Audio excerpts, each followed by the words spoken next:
लाल किले के बाहर कार धमाकों की जांच में ईडी ने दिल्ली और फरीदाबाद में 25 से ज्यादा जगहों पर ठिकानों पर छापेमारी की है। सभी जगहें फरीदाबाद की अल फलाह यूनिवर्सिटी से जुड़ी हैं। दिल्ली धमाके के तार जोड़ने के बाद ईडी टेरर फंडिंग केस की जांच कर रही है। ओखला स्थित यूनिवर्सिटी के रजिस्टर्ड ऑफिस पर भी दस्तावेजों की जांच की गई। दिल्ली ब्लास्ट केस में ईडी की एंट्री, फरीदाबाद की अल फलाह यूनिवर्सिटी पर शिकंजा।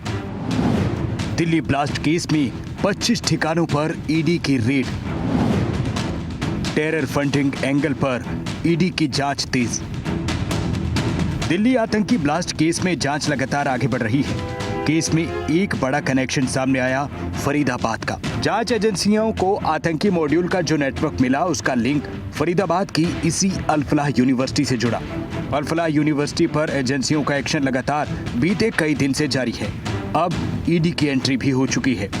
ईडी ने छापेमारी एक साथ की है। ईडी ने दिल्ली फरीदाबाद में 25 से ज्यादा ठिकानों पर छापेमारी की। एक्शन में यूनिवर्सिटी के प्रशासनिक ब्लॉक, ट्रस्ट के हेडक्वार्टर और संचालकों के निजी आवास शामिल हैं। सभी जगहें फरीदाबाद की अल फलाह यूनिवर्सिटी से जुड़ी हैं। यूनिवर्सिटी के एडमिन ब्लॉक को ईडी टीम ने सील कर दिया। ईडी और एनआईए ने यूनिवर्सिटी के फाइनेंस और एडमिन हेड से पूछताछ की। कई जरूरी कागजात भी जब्त किए हैं। ईडी को जांच के दौरान कई गड़बड़ी मिली है। 9 शेल कंपनियां एक ही एड्रेस पर रजिस्टर्ड पाई गईं।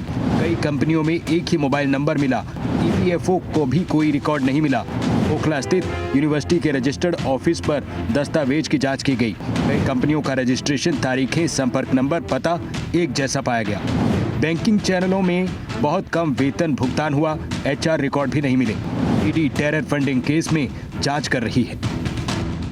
फरीदाबाद के धोज गांव स्थित ये अल फलाह यूनिवर्सिटी है, जहां पर की तमाम जांच एजेंसियां पहले से ही इस यूनिवर्सिटी के ऊपर शिकंजा कसे हुए थे। आज उन बात करी जाए तो ईडी की भी जो है वो यहां पे दबिश दी गई है। इसके साथ साथ जो है वो ईडी ने 25 जगहों पर एक साथ जो है वो छापेमारी करी और एक साथ छापेमारी करने के बावजूद जो है वो अलग अलग जगह से जिस तरीके से जो तथ्य जुटाने में जुटी हुई है ईडी की टीमें, वो स्वाभाविक है कि इससे आने वाला समय जिस तरीके से होगा वो कहीं ना कहीं इस यूनिवर्सिटी के खिलाफ जो है एक बड़ी कार्रवाई अमल में लाई जा सकती है। क्योंकि फिलहाल की बात कर जाए तो फिलहाल लगातार जो छापेमारी है वो जारी है और यहाँ पर आज खुद जो डीजीपी ओपी सिंह फरीदाबाद पहुँचे थे और इस यूनिवर्सिटी का जो है वो लगभग आधा से 1 घंटा मुआयना किया, तमाम चीज़ों की गहनता से जांच करी। क्योंकि जिस तरीके से एक के बाद एक नए वीडियो इस यूनिवर्सिटी के सामने आ रहे हैं और वीडियो संलिप्तता लोगों की सामने आ रही है, तो उससे स्वाभाविक है कि तमाम जाँच एजेंसियों के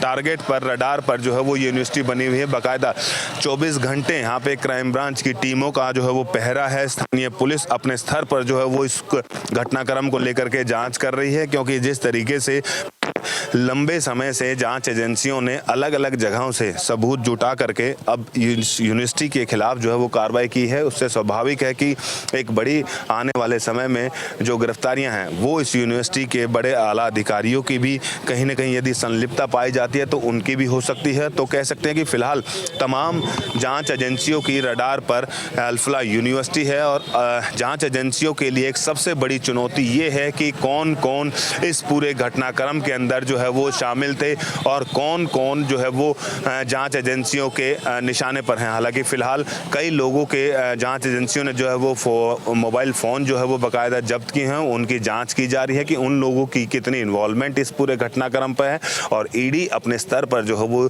इनकी फंडिंग की जाँच कर रही है कि आखिरकार कहाँ से पूरी ये फंडिंग आई है, कितनी फंडिंग इन लोगों के पास आई है। हरियाणा के कार्यवाहक डीजीपी ओपी सिंह भी यूनिवर्सिटी पहुंचे थे। कुछ देर रुके और फिर चले गए।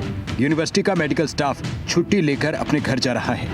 दिल्ली पुलिस क्राइम ब्रांच, स्थानीय फरीदाबाद पुलिस भी ईडी की टीम के साथ थी। एजेंसियां यूनिवर्सिटी के अकाउंट, फंड ट्रांसफर, कर्मचारियों के बैकग्राउंड डिटेल खंगाल रही हैं। ईडी की कार्रवाई ने अल फलाह यूनिवर्सिटी को जांच के केंद्र में ला दिया है। फंडिंग से लेकर कंपनियों के नेटवर्क तक कई परतें खुलनी बाकी हैं। एजेंसियों को उम्मीद है कि आने वाले दिनों में इस मॉड्यूल के पूरे नेटवर्क का खुलासा हो सकता है। फरीदाबाद से अनिल राठी के साथ ब्यूरो रिपोर्ट, खबरें अभी तक।